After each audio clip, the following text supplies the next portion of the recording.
when you say it like that, and the way you say it's quite interesting from a VC perspective, because you are the steward of so much, and particularly with transition being what it is, right?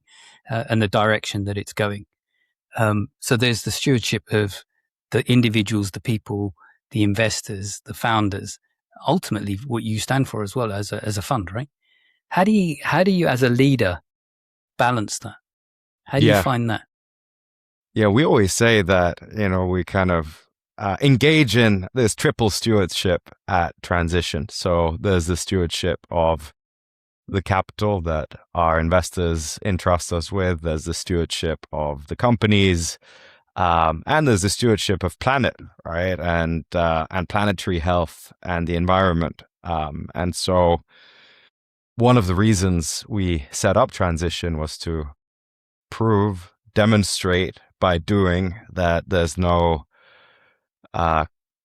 tension, there's no contradiction between doing the right thing, in our case, especially for the planet, and doing really well commercially. And of course, there are all kinds of tensions that emerge sometimes between those things. I think the luxury we have as a relatively small firm is that we can be quite picky about who we work with, the founders we partner with, the investors we work with. We don't have to do everything. We just have to pick the things that we believe in, that we see as having the potential to make our planet better and kind of contribute to societal thriving and resilience. So that's how we look at it. What's your take on things like certification programs for this kind of stuff? Do you hold any weight, to give them any weight, like B Corp or any of the ISO standards? Is that relevant, or do you set your own thresholds? So I think they're useful, but not sufficient necessarily. We're a B Corp. Transition is a B Corp, and we went through that process, and we enjoyed going through that process. There's all kinds of discussions that come up along the way, right? As you work through that endless checklist, and you kind of, start having conversations with your team about, what do we actually feel about this bit or that bit, right? And so I think these certifications are useful. There's all kinds of standards, frameworks, ways of looking at this. But I think we tend to go kind of beyond those. A lot of these frameworks are very much geared towards corporate ESG programs, right? So it tends to be quite, programmatic, quite box ticky, and that's fine.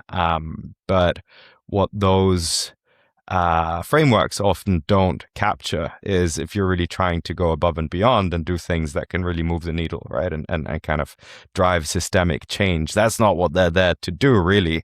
They're there to just, hold people accountable to a set of often minimal standards, right? So I think it's great. We picked as our kind of main framework something called the planetary boundaries.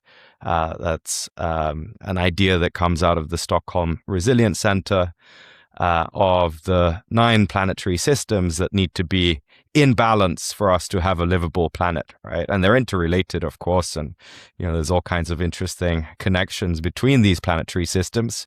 The bad news is that we're kind of overstressing the majority of those planetary systems, right? We're talking about things like freshwater, chemical pollutants in the environment, ocean health, carbon dioxide in the atmosphere, etc. But the good news is that some of them are moving in the right direction. And, something like the ozone layer, which we used to worry about a lot a couple of decades ago, that's, doing much better now. And that provides a bit of hope.